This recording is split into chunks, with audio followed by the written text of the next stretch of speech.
Moving right along to lesson 3-2. Once again, there's no vocabulary. It's your lucky day. To sum up this lesson, here we go. You can use, for adding and subtracting, the exact same rules to simplify inequalities as you used for solving equations. Given that, let's take a look in your book at problem 1. I'm on page 171. I'd like to draw your attention to the bottom of page 171. They write out the whole addition property of inequality. Basically, it's what you learned before in equations. If A is greater than B, then A plus C is greater than B plus C. Again, you do the same thing to each side, and it's all fair. If A is less than B, and so on. You can study that if you would like. I'm going on to page 172. So they want you to do two things in problem 1. First, find the solution, and second, graph the solution.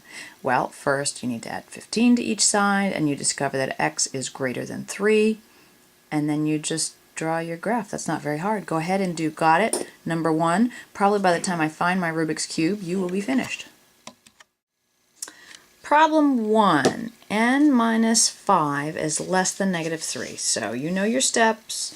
Add 5, n is less than 2, and now for the graph. Your graph should look a whole lot like this. Open circle at 2, and using colored pencil, make it clear that your solution set goes to the left. What does this mean?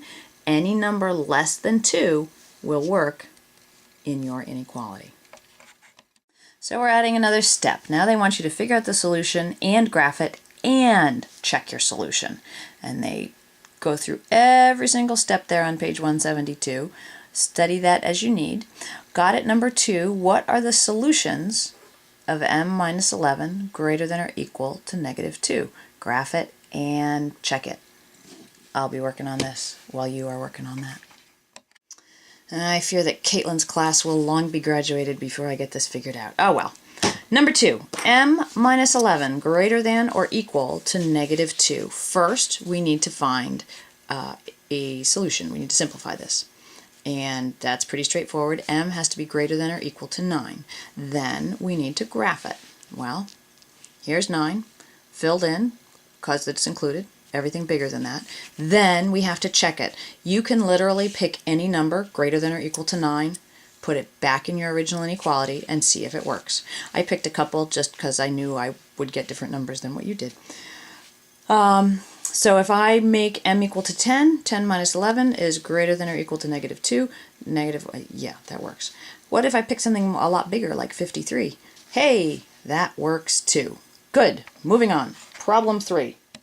On our way to problem 3, we're taking a little detour through the subtraction property of inequality, same as with equations. If a is greater than b, then a minus c is greater than b minus c. Do the same thing to both sides. Everything works fine. Problem 3. What are the solutions of t plus 6 is greater than negative 4? And graph it. You've done this. You know how to do it. Check this out as you need. I want to see your answer for got it, number 3.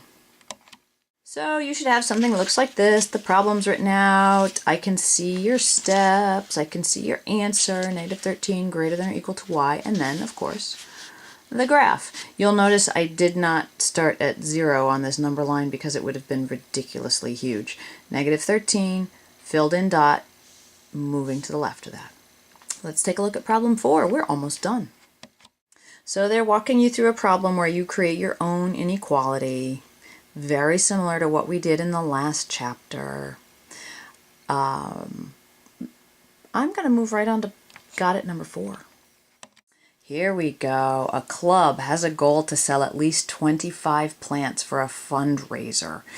Club members sell 8 plants on Wednesday and 9 plants on Thursday. What are the possible numbers of plants the club can sell on Friday to meet their goal? First, turn it into an equality. In your notebook, write it down. I'll be waiting. So if P is the possible number of plants left to sell, here's your inequality. 8 sold Wednesday plus 9 sold Thursday plus what's left to sell Friday has to be greater than or equal to 25. So 17 plus P has to be greater than or equal to 8 in order for them to meet their goal. And letter B, man, look at this. Can you use the same inequality symbol to represent phrases like, here you go, nose in the air, at least, no less than, and greater than or equal to? To finish this up, by the way, the answer is yes. Do the lesson check, page 174. Good job, done.